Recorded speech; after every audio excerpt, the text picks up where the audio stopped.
fusion artists. You see, that was Andy Soiker's genius, because he was plugged into that. He knew there was an audience for us. If we produced the right kind of thing that he could then, send to the people who were into jazz funk. So Love Meeting Love, was kind of perfect because it was picked up by the kind of, Robbie Vincent and Chris Hill and all those guys. And, we started getting invited to do PAs and at all-day events and go to Caister and stuff like that. And that was that whole, underground jazz funk thing, who sort of took us under their wing and became our first audience in the UK. So that was really Andy's connection. But talk about timing, right place, right time.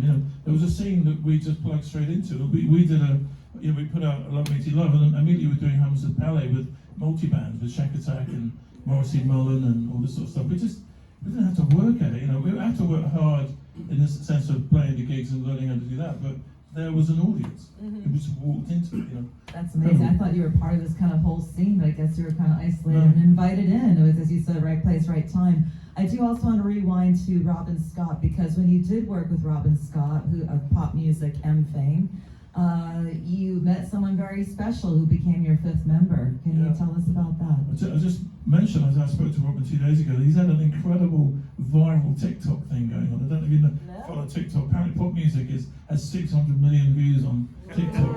And everybody's dancing to it. It's a fantastic dance group, did a dance and everybody's copying it. So Robin, I met Wally on that. I met Wally doing some TV shows. Wally Batteroo. We had a wonderful night with Wally. Colleen had an amazing conversation with Wally.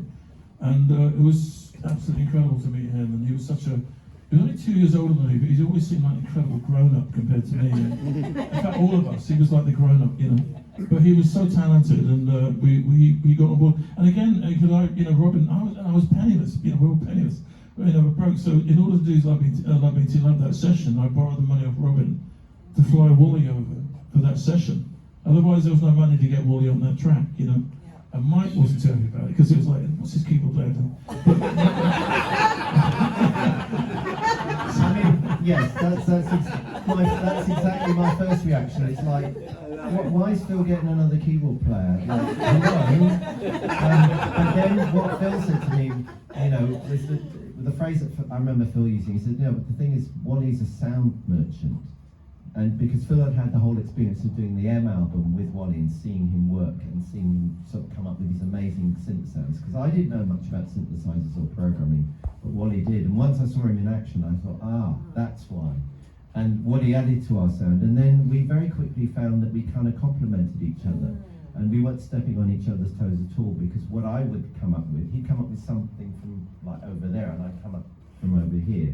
And as Wally said at the Echoes thing, he was kind of like, I was the sort of Chick Corea, and he was the sort of Herbie Hancock kind of. Yeah, I love that vibe.